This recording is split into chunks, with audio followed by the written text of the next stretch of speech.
I'm Mandy Yarkich from Creative Matters, and you're listening to Creative Matters on Air, where I have conversations with new and established artists from around New Zealand. I love to listen to artists' stories and learn about their creative process, and maybe you do too, which is why I've made this podcast, to inspire, inform and educate. I hope you can take away something positive and encouraging from each of these amazing stories to help you on your own creative journey. Hi everyone, and welcome to Creative Matters episode 18. Thank you so much for listening. Today I'm talking to Feeonaa Clifton. Feeonaa is a mother of three and a multi-disciplinary artist. Her work has explored indigenous stories and histories, her own identity, wellbeing and environmental issues through the use of costume, body adornment, dance, poetry, ceremonial activations, and more recently moving image. Fee has been a long-standing member of Pacific Sisters, an art collective of New Zealand artists, performers, fashion designers, jewellers, filmmakers and musicians, established in 1992, giving voice and visibility to Māori and Pacific peoples in Aotearoa, New Zealand. You can see her work and related links on her blog, which is on our website creativematters.co.nz. Welcome to Creative Matters, Feeonaa. So nice to see you. How are you? Talofa lava. I'm very well, thank you. Thank you for having me. You're very welcome. All right, so let's just get right into it. I'd love to know all about your childhood, where you were born. Well, I was born in Auckland and I've stayed here all my life. I was a bit of a bookworm as a child, and I think I was very content in my own world. I was that kind of a child. I remember a few school reports actually coming back with me saying that I was a dreamy child, and I have a few memories of the class one in primary school when the class was packing up. We were drawing at the time, and the teacher had asked the class to pack up, and I had no idea. I didn't even hear her say it, and I looked up and she'd left me drawing, and that sort of always left an impression on me, like she was happy to let me draw because I was obviously in my own space. Your happy place. Yeah. I had quite there was a musical background in my family because my father was singing in the church choir, and he was in musicals and stage productions as an amateur, and his father had been a really great bass singer, and I had an uncle that was had an incredible voice, a really sensitive touch on the piano, and my mum loved singing, and she was a beautiful singer, and her own mother was an amazing craftswoman. My mum is Samoan, and my grandmother that I never met,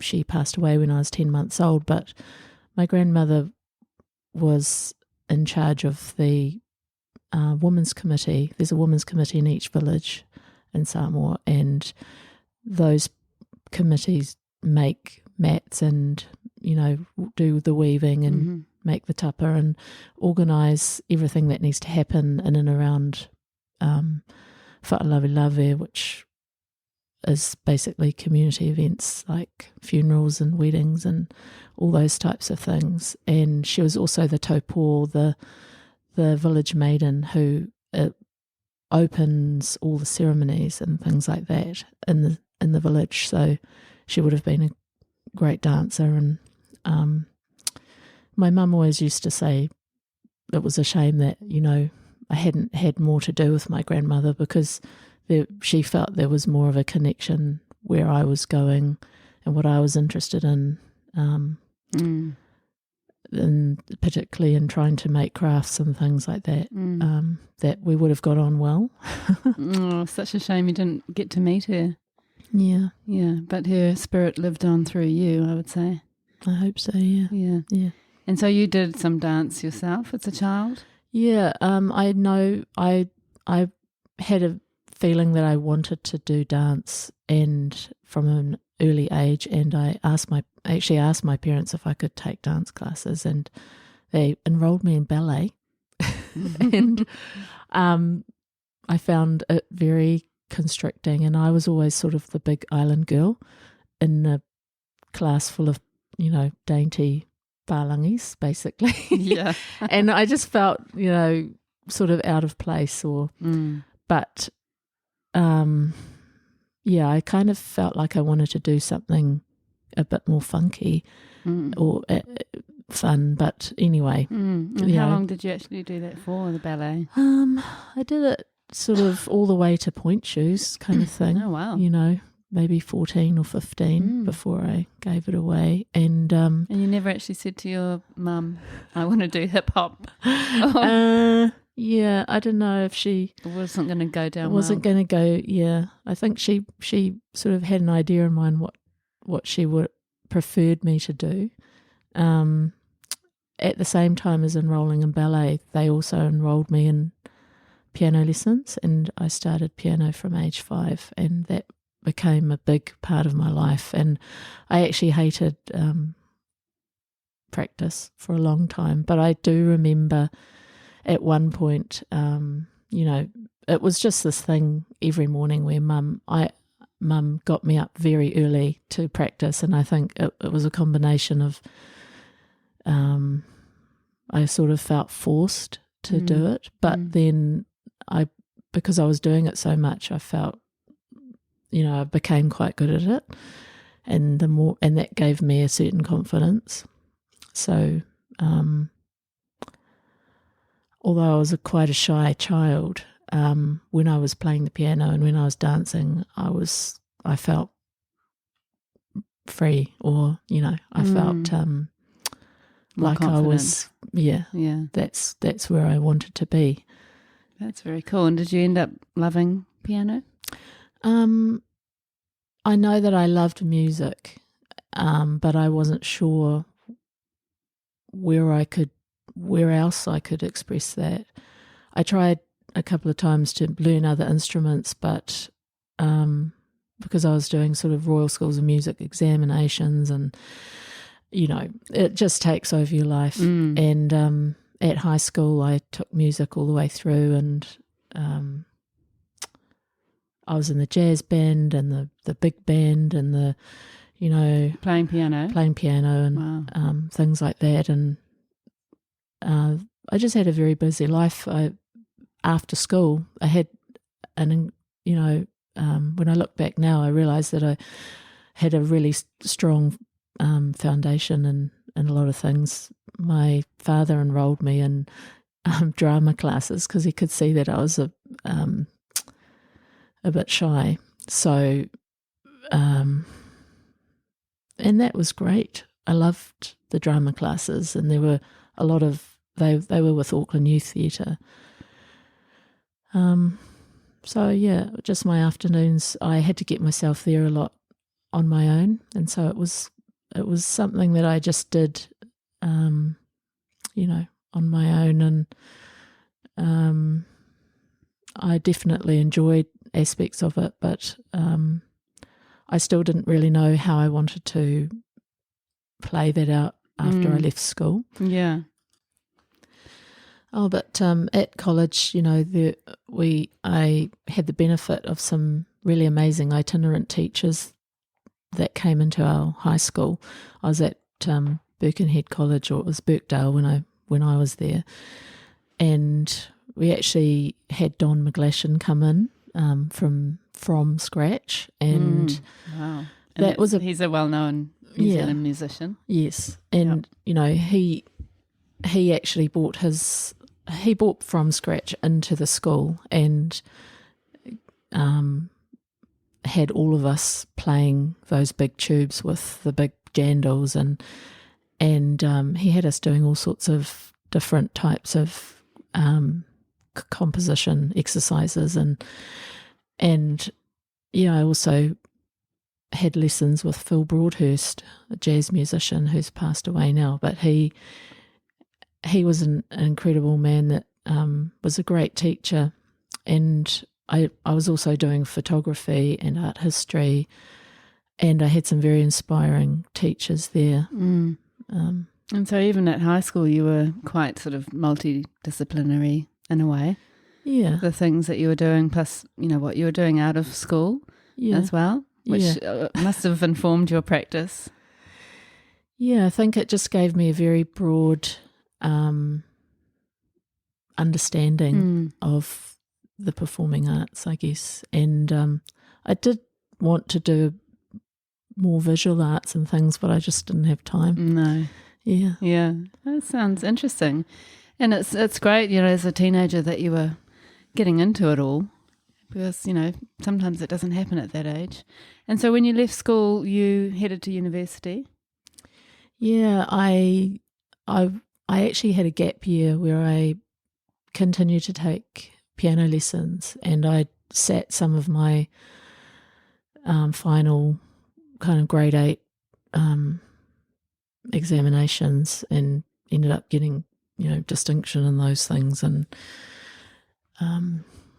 so it was all sort of pointing towards me perhaps applying to music school, and my parents were really pushing me to, you need to apply to music school, and I still, I sort of wanted to, but I didn't really see myself as a classical pianist, but I didn't have any other answers, so I auditioned, and at the time I knew there were about 200 people or whatever applicants, and there was only 35 spots, and I just never thought that I'd get in. And all of a sudden I got the letter saying that I was in. Wow. And how did you feel? Were you elated or terrified? Oh, a kind of a combination of both. I was a little bit shocked, actually. And I think I don't think that I was fully prepared for university life and what that might mean. I left home and I wanted to get out on my own, and I felt like I was, the environment at home wasn't the best, because my parents were sort of arguing quite a lot, and eventually they broke up after I left home. But I didn't really have the support of them,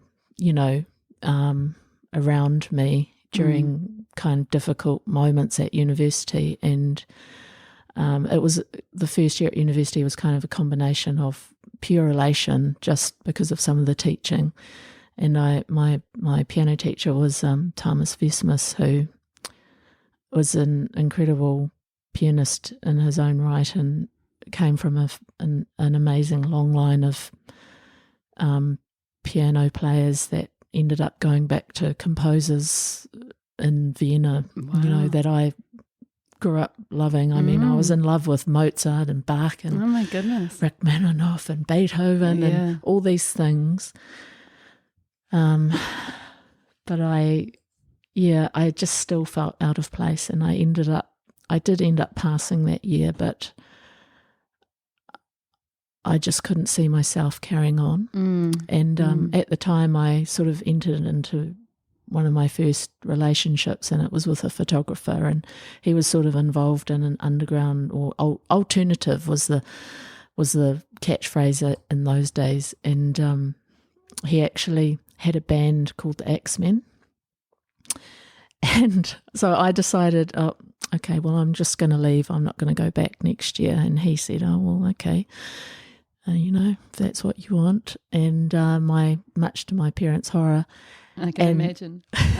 Well, the style of music too. I think I just wanted to rebel against classical. Yeah. And so their style of music was totally, it was completely discordant, and it was all about people just giving things a go, and even if they couldn't really play it was that Dunedin thing of even if they couldn't really play the instruments properly or whatever, or they were self-taught or whatever, they were just up there and they were just doing it, and that really appealed to me.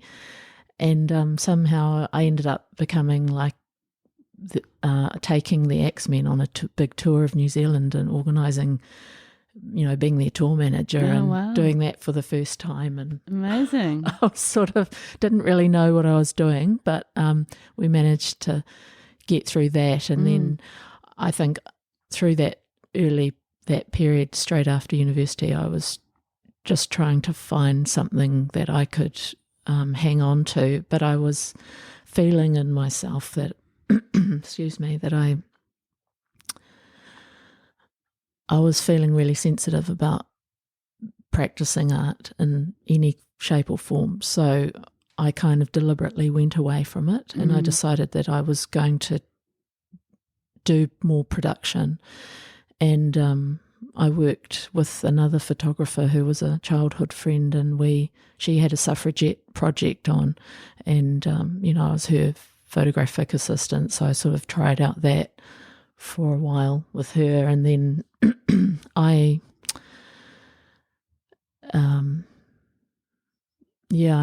became a stage manager for Maura Brownlee, who was doing amazing stage shows, and I worked on the key. And, that was such a crazy show because I had to sort of wrangle ducklings and keep them at home. Of all things.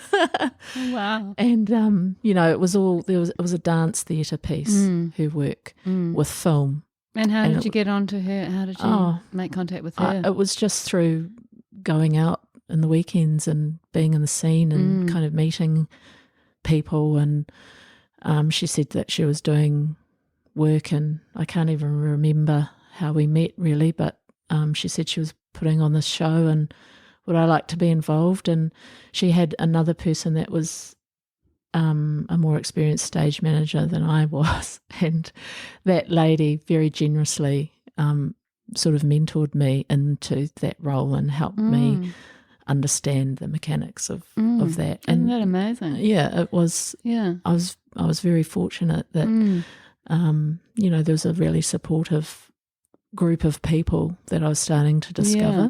And do you feel that was a better place for you to be learning sort of on the job with Definitely, people? Yeah. I mean, even I went on to a few film sets as a runner, and I was just searching for things that I found interesting, and I wanted to understand the process. And I realised as soon as I became a runner on a film set that was the complete wrong end of that wasn't the interesting bit. The interesting bit was actually on set, and behind the camera, and the DOP and what they saw.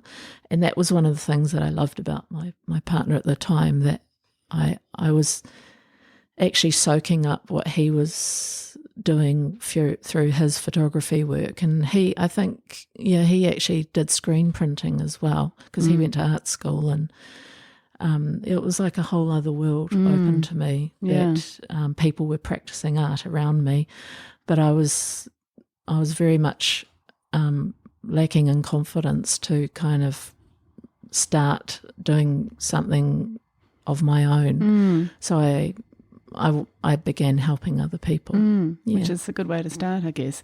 And I wonder if that's because your parents weren't focusing on the visual arts as much, and you weren't sort of being exposed to those kind of experiences, I guess, through school, and but you were doing lots of other things in the arts, but not the visual arts. But did you still have a pull to the visual arts, or was it still kind of drama, music? I think it was just everything, really. Film was really interesting to me, and still is, but I haven't explored that as much as I've wanted to, just because of life, really. So yeah, I think I wanted to just leave the performing arts alone for a while, although I did think that I did want to make shows, and that was kind of how I met one of the Pacific Sisters, Rosanna Raymond.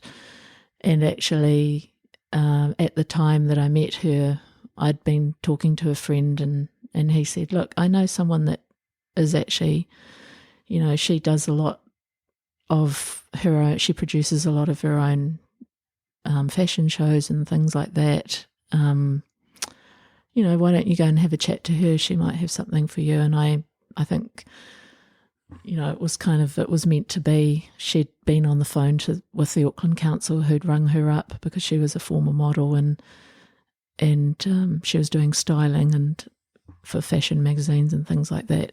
And they'd asked her if she could direct a new Pasifika fashion show. Could she take that project on? Mm-hmm. And she was apparently on the couch just off the phone and thinking, oh, well, gosh, I think I need some help with that. And I knocked on the door. Isn't that amazing? The stars aligned. The stars aligned. And through that process of meeting her and working on the first 3 Pacific fashion shows with her, I met the Pacific Sisters because they were one of the initial designers in the very first show. Mm-hmm. And I realised that they were more than just fashionistas. They were performers as well, and had a visual arts component. And we all kind of had a connection with each other because of our cultural background. And I was more interested in that because my artistic experience so far had all been in the Western tradition, in classical music, ballet, drama, that kind of thing. And I'd never really learnt, I hadn't learnt much about my Samoan culture. My mum had done her best trying to get me to learn the language, but I just wasn't in the right headspace, I think. And it was through this group of women, the Pacific Sisters, that we connected, and we were all kind of the children of immigrants or grandchildren of immigrants that had come from the islands and were mingling, and most of us had been born in Aotearoa, and that was our home, but we felt like we were in between two worlds, and that's very common. And do you think that informed a lot of the work that you did, that sort of unpacking some of those feelings and ideas? Definitely, yeah. We were keen, we were really thirsty for knowledge about the culture, and a lot of that meant, reading, researching in the library, and that was before the internet. So, we'd have to spend the hours in there reading the books, and if we wanted to take away the information, we'd have to photocopy it and all of that sort of thing. Good old days. Yeah, sharing some stories, myths. I'm hesitant to call them myths because it's more like stories that hold cultural knowledge, and that's what we were after. Yeah. Because we were the generation that was in danger of losing that knowledge altogether because our elders, it was suppressed with them. So, or they were told that their language wasn't valued, or to only speak English and all this sort of thing. So we were in that space where we were like, oh, no, we want to learn about it, and that's how we all connected. Yeah. So you connected with this collective around sort of 92, 93 through that opportunity. And then, obviously lots of amazing things have happened with that collective. But before then, you had children, is that right? Or did you have children after that? Yeah, I had my first child in 97. Right. So it was kind of in the middle. And between 94 and 96, in 94, the Pacific Sisters had mainly been in the fashion world, but there was one member, Annie O'Neill, who had been to Elam, and she was a sculptor, and through her work with Lisa Reihana, we made a film about our own. It was our own version of a legend about the coconut tree, which is very common to the Pacific, and we made a Mangayan version, and we did it for a sort of multimedia 26 screen or whatever it was at the Aotea Centre, and we performed in front of it, had live music. Wow. Lisa's video behind us, and we used modern materials, even though we were practicing or utilising some of the knowledge gathering was about maintaining or some of the older techniques of weaving. And we wanted to retain that, but we were using materials that were readily available, and that's what we saw our older members of the community who were still weaving, and they were doing it in New Zealand, but they didn't have any pandanus, so they might use, you see the plastic, plastic bags or the plastic strapping. Yeah. Just reinterpreting those things, and that, that's where the innovation lay. So that's what we were interested in, and how could we make our culture still relevant to us in our everyday life, and carry it with us. Yeah, carry it forward with us. Yeah, and that was your first sort of major project with the Pacific Sisters. Yeah, the Interdigitate, and also at the same time Jim Viviati, who was a New Zealand Pacific Cook Islands art curator. He organised the first contemporary Pacific exhibition of artists, which happened to be at Auckland Art Gallery, and he invited us to do something for the opening, and that was where I made my first garment, which happened to be out of metal chain. I went round some scrap metal yards that were in Grey Lynn at the time and gathered a few materials. Wow. And I didn't really know how to put it together, so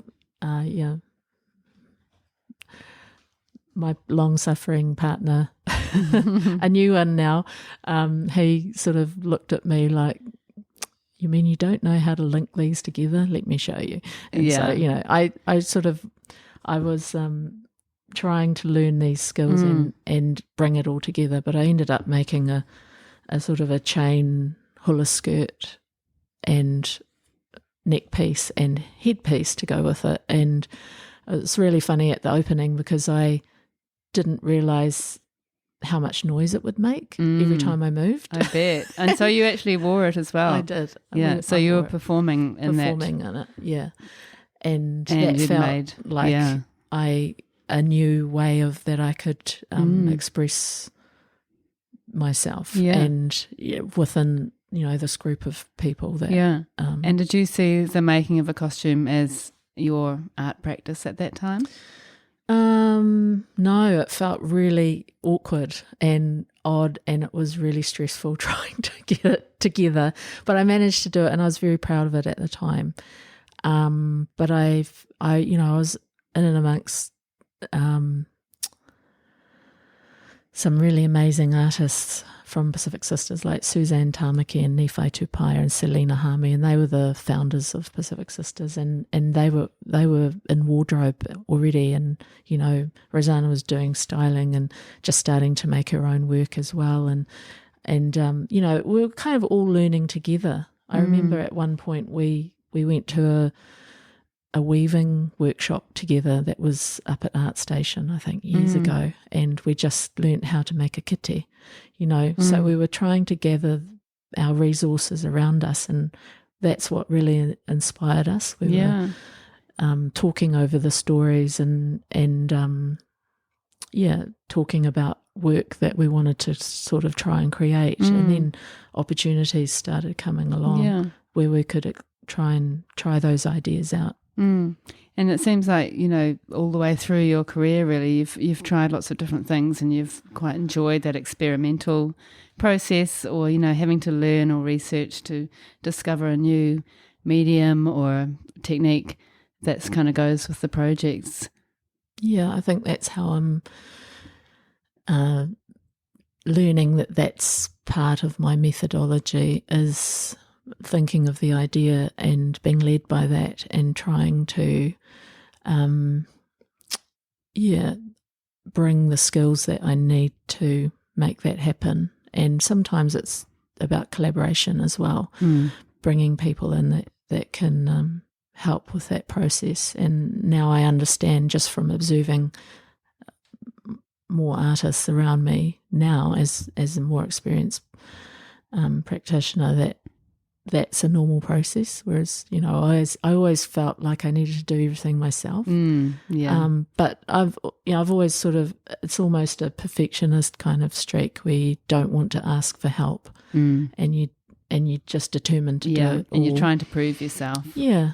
And when you're younger, especially, hey? Exactly. So I understand now where that's coming from, and now I understand that it's okay to say, I don't understand that. Yeah, or, absolutely. I really need help with that, because that actually gets you to the place that you want to be at faster. Yeah, and I think a big part of it in my early days was the reason that I kind of almost ran away from, being a creative, is that I was afraid of failure.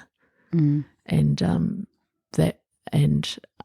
throughout, as I've gotten older, I've managed to bring in the tools to help unpack that for myself and realize that, you can still feel that. It's like the classic, feel the fear and do it anyway kind of thing. Yeah. But growing up, I think, there was a lot of pressure on me to do well, and I put that pressure on myself as well. Yeah. And it just kind of imploded when I went to university. Yeah, which is often the way, isn't it, with some kids? And sometimes I think that extra sort of high expectation from parents can be good in the end. I feel that with my own father. Yeah. I never felt like I really quite made it in his eyes when I was young. But then it kind of gave me my own determination to do really well. And whether that's trying to please Dad, in some way, who knows. But I think once you sort of get your head around that and you become more confident in your own skin and you're living a life and you get a bit older and you have experiences, then sometimes, not always, that can be a positive thing. Do you feel that with yourself? Yeah, I think it helps now that people talk more about mental health, and I think for a long time I didn't realise that I had an anxiety, a problem with anxiety, and that's why I would not complete or go through the process or not want to face the process of making something, because it would overwhelm me.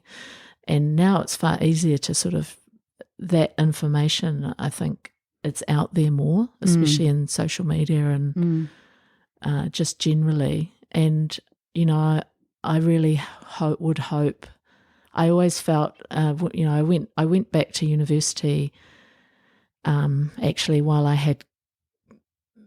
my kids were quite young, which was quite full on. But I really felt like I needed to do something for myself that it was about confidence building again. And I went back, and I just went back part-time, and it was quite hard juggling. But, fortunately my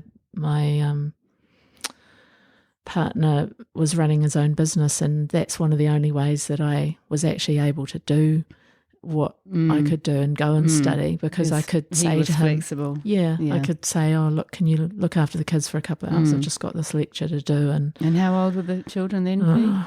They were all under 10, It was a little bit crazy. And I think I did 1 year where it was full-time, and I remember Neville would come out to Muriwai with the kids, and I had all these assessments due, and I think it was like 6 weekends in a row, and I had to ask him if he could exclusively look after the kids while I did all my assignments. And oh wow! And after that, I just thought, no, it's just too much, to be full-time and try and be a mum, and I need to be realistic. And I actually remember in and amongst, I think a few years earlier, actually, I was just constantly wanting to, it's like constantly trying to keep my hand in some kind of creative thing. And I even auditioned for a dance troupe called Toro Toro, which I did make it in, but I actually got pregnant with my third child.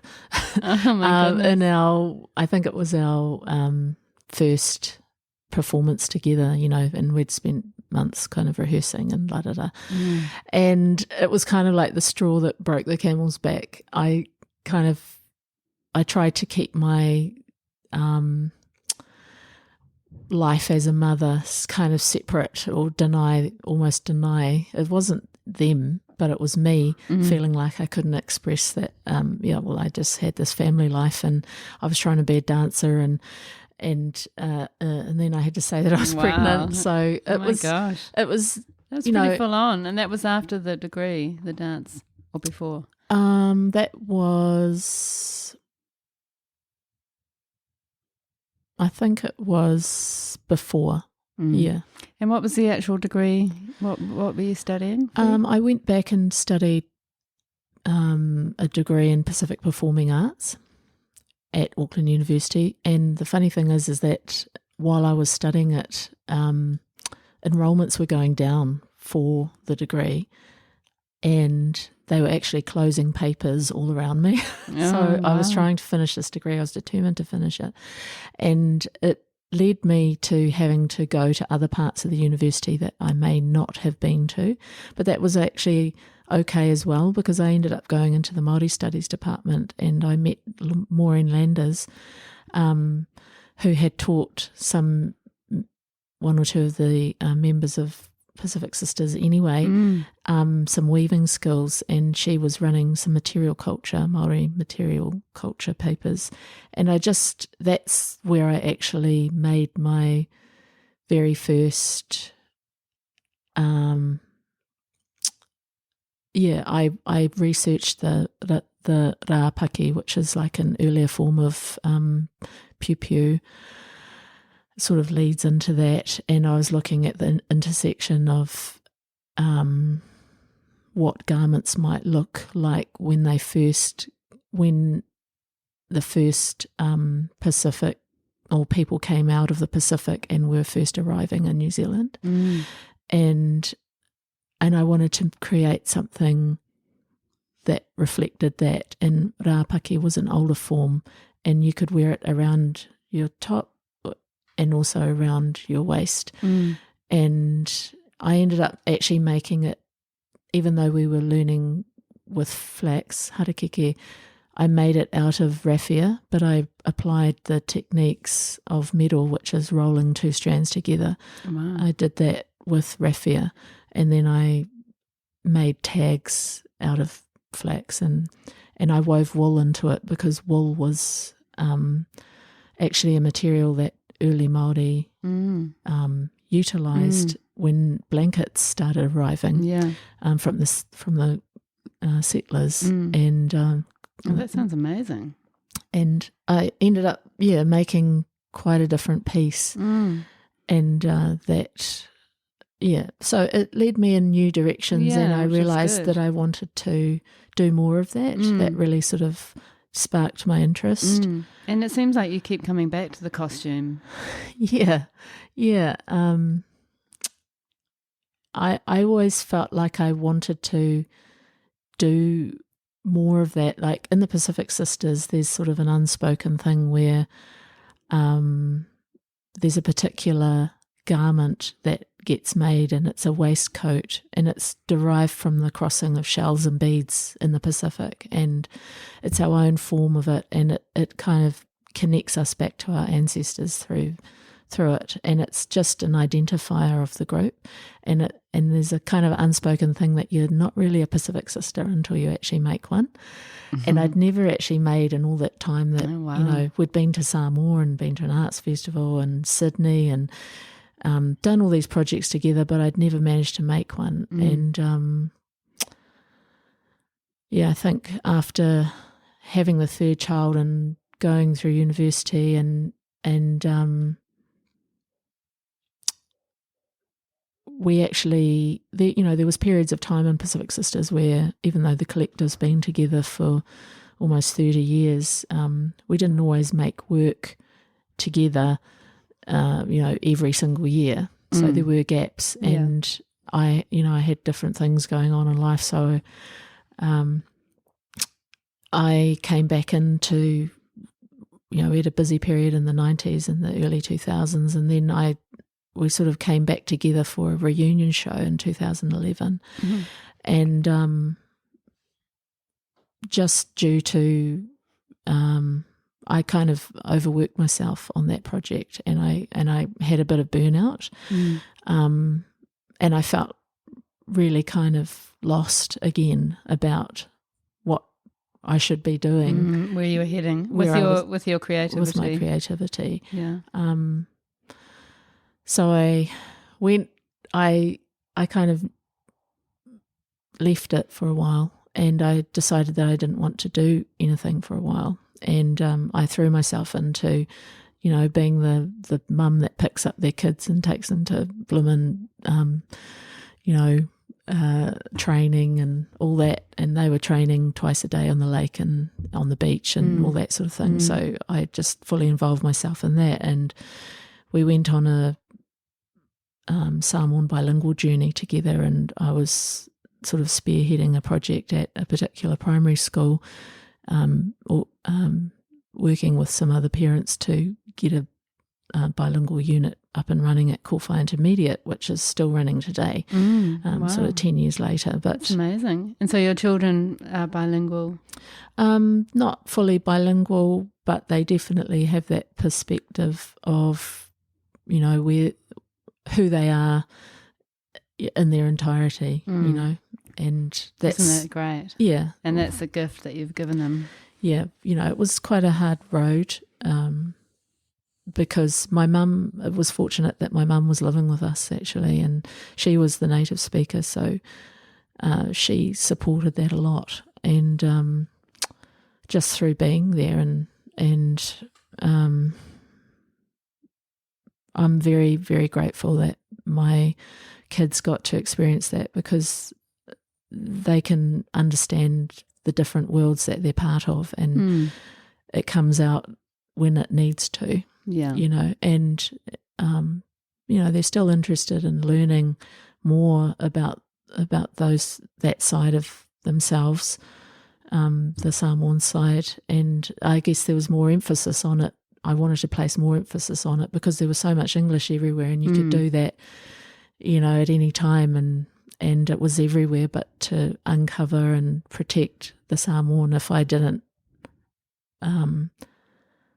do something about that, then I knew that the connection might be lost with the homeland, my mum's homeland. And I always kind of said that I wanted to beat a pathway back to my grandmother's village, and that was sort of my way of doing it. Yeah. And there's many of us, I'm not fluent either, so I think we went on that journey together, which is nice, and that you're really sort of honouring your ancestry, passing it on to the next generation.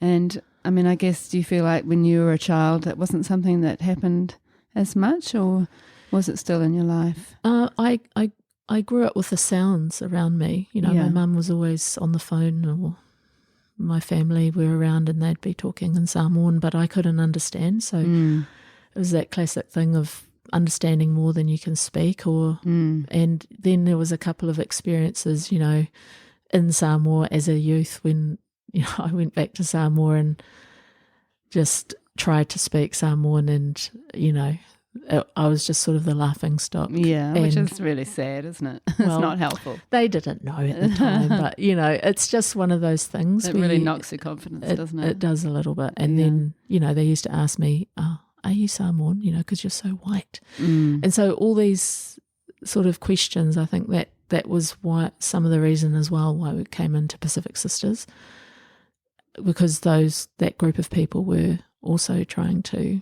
answer some of those questions in their own life. That was some of the common experiences that we shared. Yeah. Which would have been great, and obviously ended up helping you with your creativity and your identity through that. Yeah, and I think I was doing some volunteer work with the New Zealand Fashion Museum, and I got asked to be part of an exhibition that she was doing. And so I thought, this was in 2016, and I thought, well, I think it's my time to make one of those waistcoats.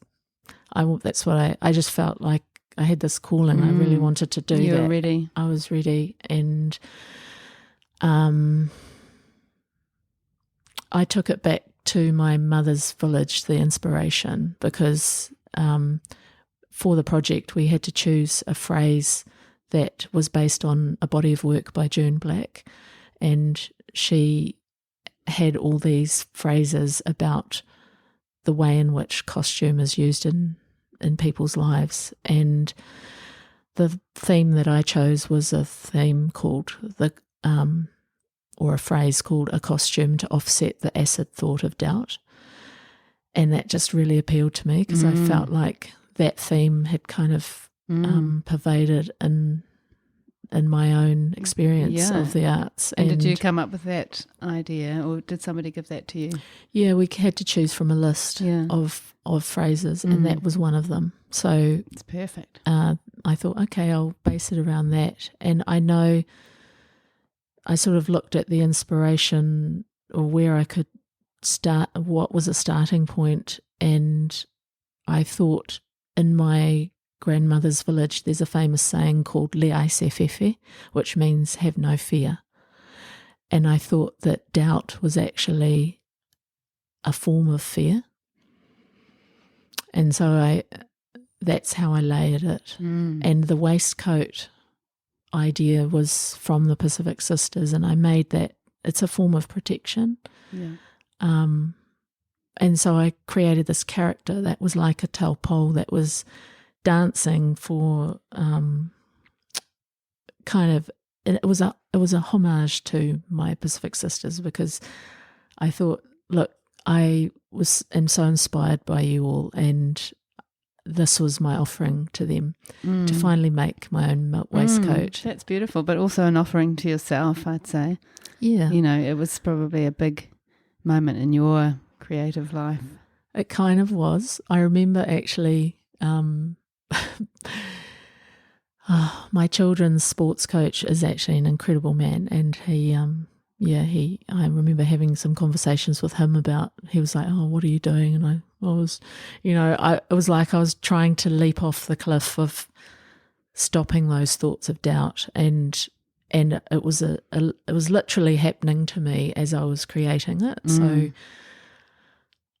in the piece I had a mask as well that I created, because I felt like part of being doubtful is things come out of your mouth that undermine your confidence, because you have a runaway mouth, or you say things that don't necessarily reflect what you actually think, but your mind is running overtime. And so the mask was my sort of me trying to stop those things coming out, literally. And so it's quite a cathartic experience. It was a cathartic thing. And I ended up writing a poem to accompany it as well. So you acted in that, you presented that, you danced in the costume. I actually didn't. That costume, even though it's become part of Te Papa's permanent collection, it's actually hasn't been worn on anyone apart from for a photo shoot for the New Zealand Fashion Museum. Right. So that would be one thing that I'd want to do perhaps with them in the future. Well, it's such a personal thing, isn't it? It's very defining, I'd say. A defining moment creating that work. You must have a real connection to it. Yeah, it was it was actually the first piece that had ever been bought by an institution as well. And Te Papa, it's New Zealand's National Museum. Yeah, I was very cool. I'm very fortunate. I mean, even though I created it for the New Zealand fashion museum. It ended up being part of a retrospective for Pacific Sisters, which came a bit later, right, in 2018. So just back to the Pacific Sisters, this amazing art collective that you've been part of for nearly 30 years. It'd be really interesting for us to hear about a particular project you've worked on with them, and maybe right through from how the project came about, your process as a group, how you were involved, and then through to what was actually created and how it was presented. If you can manage all that. Sure, no problem. Well, I'll bring out we actually what we have showing currently, which is we have 3 new A2 or avatar that we've created it's showing up at Auckland Museum, and they commissioned us actually after our retrospective, which started off into Papa, and it travelled up to Auckland Art Gallery, anyway, we'd sort of had been in conversation with Auckland Museum, and they'd wanted some of our work, and we're trying to get some of our older works, but in the end we said, look, why don't we make something new for you?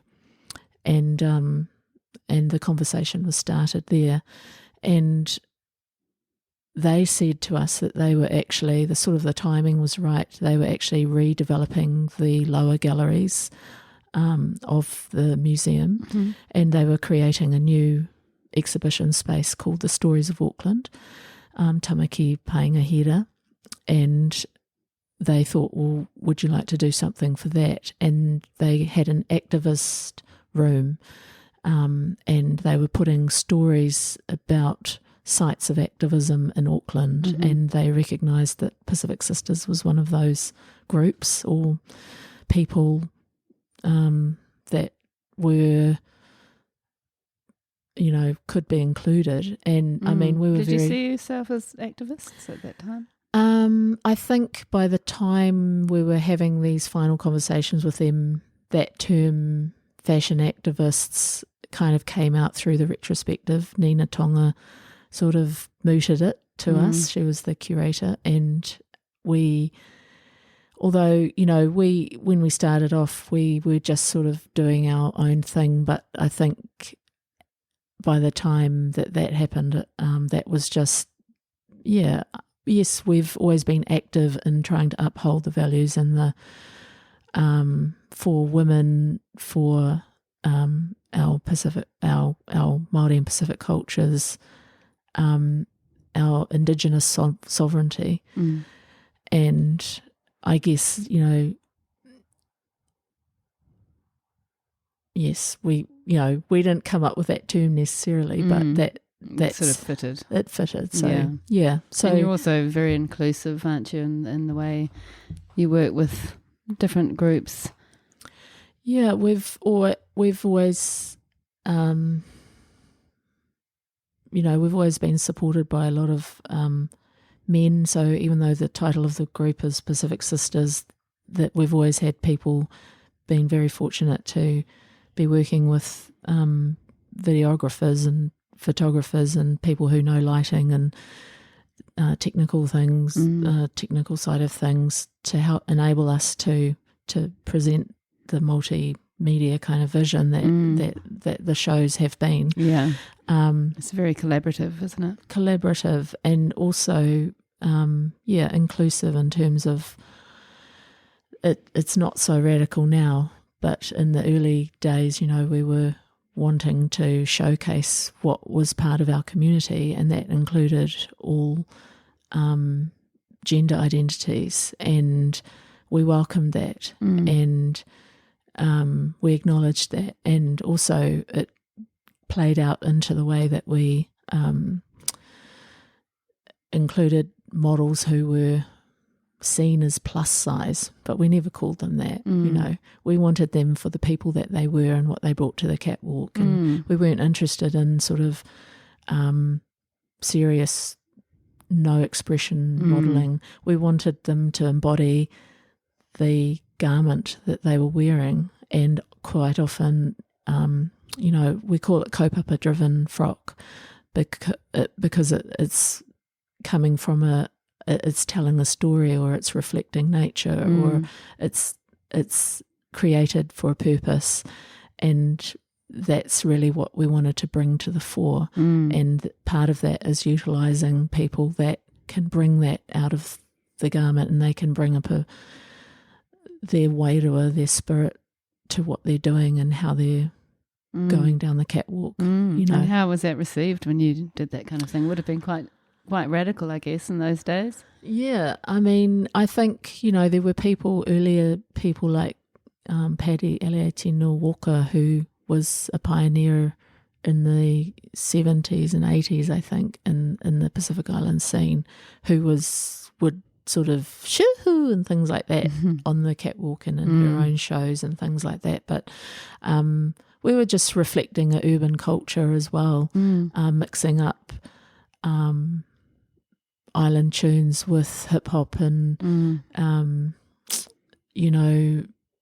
using juxtapositioning different materials, looking at designers who were doing urban wear or street wear, and then also working with designers that we were trying to create a platform for these designers and people to come together and show things all at once.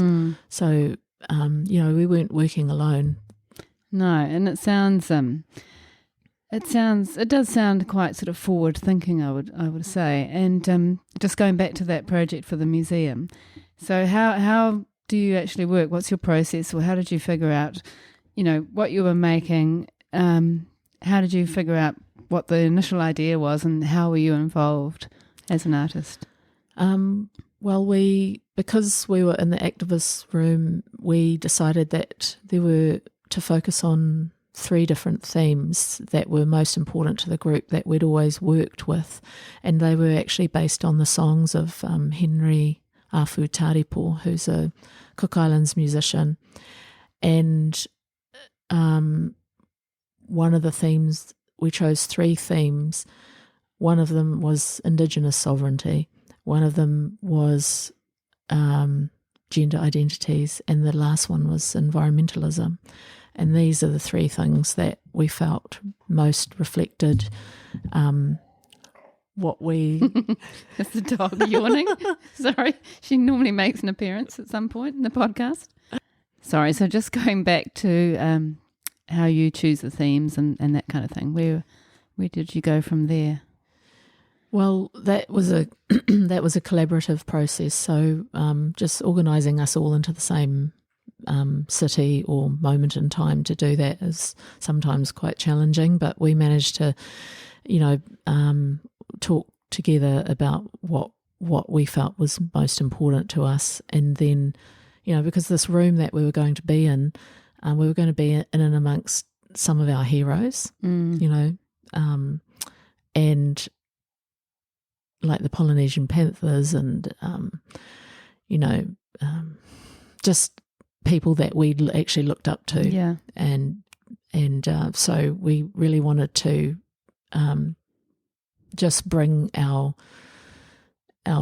strongest thoughts to the process. And then once we'd decided on those 3 themes, then we thought, okay, we'll create 3 new, because we had the songs there and that was our inspiration. And we decided that we'd work in teams of 3 because we actually are in different cities. Half the group's in sort of Wellington or Napier and, even in Australia at the time kind of thing, and Auckland. So, and the Cook Islands. So we decided it'd be easier if we worked in teams on these individual things, and we just chose who was going to be on that. And then I was working with Annie O'Neill on mine, and we were working on the environmentalism theme, and out of that was Muriwai. It was based on looking at the anti-nuclear stance on the nuclear testing around Muriwai in the Pacific.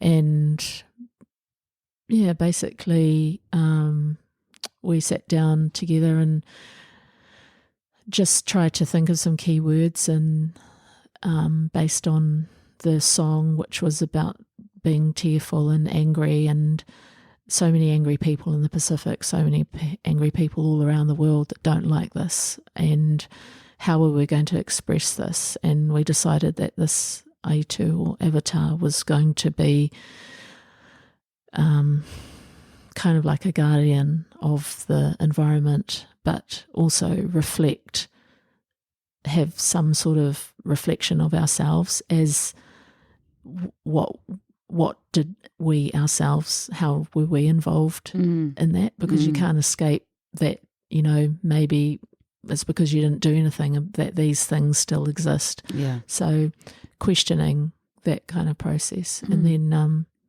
we decided that after we designed it, we kind of decided that we'd focus on different parts ourselves.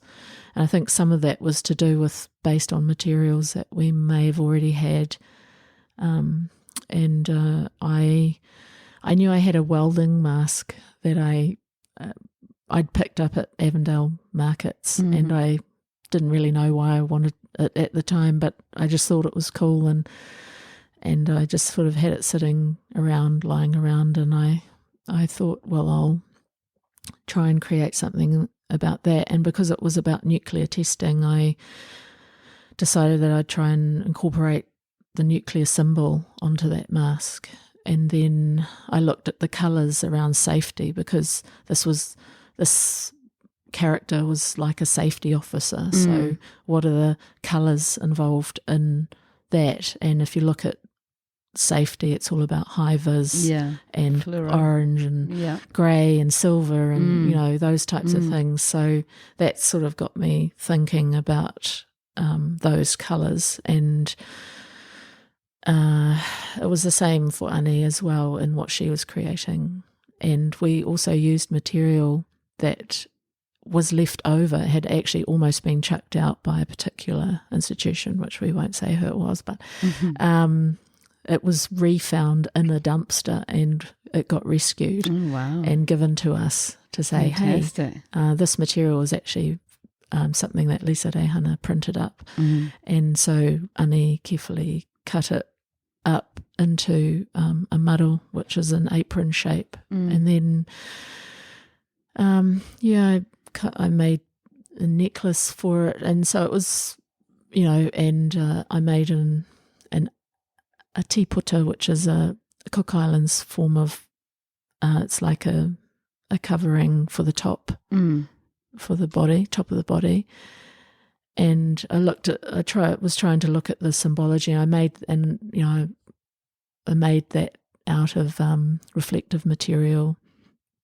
And when during the research process, we researched nuclear testing, and I was kind of inspired by just some of the visions of the poor people that were actually witnessing those explosions, and some of the imagery that they were talking about. And one of the things that stood out to me was when those people held their hands up to the explosion to shelter their eyes from the light, the blinding light. They could actually see through their hands and see their bones. Oh, wow. And there was actually a bone waistcoat that was around at the time that's on the garment, that's on the Aitu, and that's actually Suzanne Tamaki's. And it's one of the oldest Pacific Sisters pieces. That's great, isn't it, to use something from the past? Yeah. And we thought, well, that just Perfect. fits. Yeah. And, so that's how Suzanne was involved in that. And the other image that really struck me was them talking about when the underground explosions were happening, and when they went off under the reef, the fish would come up out of the water, and then you'd get raining fish. And so the Aitu Muriwai is holding a blackened fish in relationship to that. And it's attached to an umbilical cord, which is woven out of fao, we call it in Samoa, but it's a tree fibre. Mm-hmm. And so we were trying to use some of the traditional materials and some industrial materials. And the mask I ended up doing some electroplating on the mask so that I could make it completely reflective.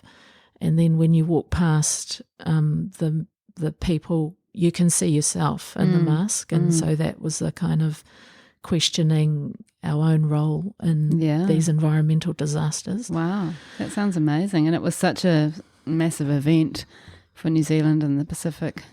Yeah, well, it was crazy to us that, they only stopped nuclear testing in 1996. It's mad. Yeah. So just to wrap up about that project, the other two A2, even though we designed it as a trio, just due to space constrictions, the Auckland Museum couldn't show it all together. So what they're doing is over the next 10 years, they're swapping those A2 out. So Muriwai is currently on show in the Stories of Auckland galleries. And then it's going to be Super Sunga, which is all about self-empowerment and being the best person that you can be, and some of the values that we want to pass down to our next generation. And that's a fun character. And then the last one is Tohu Tupuna, which is to do with gender identities, and I think that will be the last one to come in. I wonder if they'll ever be put together at some point. I hope so. I hope so. We're actually we're almost finished doing a film, a short film, or almost like a music video about the three of them, and that'll go up online. Oh wow! On Auckland Museum's website. Yeah, that'd be great to see. Yeah, just explaining the relationship between them, and if people are interested, they can go there now and they can see every piece on every garment we've all written about what it means and why it was made and where it came from. And that's all on the website? Yeah, that's all there. It's in the collections online. There's a link there that you can go to. So and we'll put that on your blog as well, cool. that link. Okay. But it's nice to have that background information, isn't it? It just means so much more once you understand the connections. Yeah, it sounds beautiful. And and you didn't do any performance as part of that. That was some more static sculptural. We did not so much performance, but we created a ceremony to hand it over because that's part of our process. Yeah. So when it was due in 2018, we actually handed it over to the museum. We actually dressed those three A2 on bodies, on people, and we processed into the museum. Wow. And it was just for us and the small amount of staff. And we wrapped them in mats, and we walked through the museum and into a room, and then we did a dance or a sequence that uncovered those garments, and then we removed ceremoniously each part of each A2 and put it on the ground. Oh, wow. On mats for those ready to be packed away, and given to the museum. And we asked them if we could do that, and they've been very accommodating. And one of the things that we've actually done because of the separation, we've given each of us have found a Maori stone that represents each A2, and it's actually, we placed it, once it got placed in the actual exhibition, we had another day where we came along and we sang while Muriwai was being placed behind the glass case, which beautiful. Makes us feel a bit sad. But what we wanted to do was have all the stones together that represented all three of them that will remain throughout the 10 years inside that case. So no matter which one is on display, they'll be together in spirit. Yeah. And that's important to you, isn't it? That kaitiakitanga, that guardianship of the work, that's very important to us and part of our process. And it's something that we see is not just ours. It would be beyond us, when we're no longer there. We still will be wanting representatives that we ask to be there in any special occasion or thing to do with those works, because that's how we view it. It's not just handing that over. It's a relationship that we've created, and we're trying to, say to the museum, this is how we view it. Can you understand this, please? And, they have been as much as they can with all their, it's quite institutional restrictions. That's right. Yeah. One of the things is that we weren't allowed to wear the garments in our own music video, even though we made it. So we just had to suck that up. But it's a shame. Yeah, what we've tried to get around that. It's a conversation, it's a negotiation, and it's about making sure that your perspective is understood. And it does take a while with those institutions for them to understand the significance, that we don't see it as a costume. It's not a costume. It's not just an object. No, it's but you're educating them, aren't you? And hopefully that will inform their practice going forward. Yeah, that's the hope. Yeah. So unfortunately, Fee, we're going to have to start thinking about wrapping up, but I'd really like to know how it is for you now that you have your children sort of more independent and they're older. How has that affected the way you view your art practice and the work that you're doing, and also the work that you plan to do in the future? Yeah, well, number one, it's given me more time to say that I can dedicate to art, and now I'm in a headspace where I just want to perhaps put some of those demons as a younger person to one side, and just it might be there, but I'm not listening to it as much. Hallelujah! Yeah. So it means that I'm definitely on a process of discovery.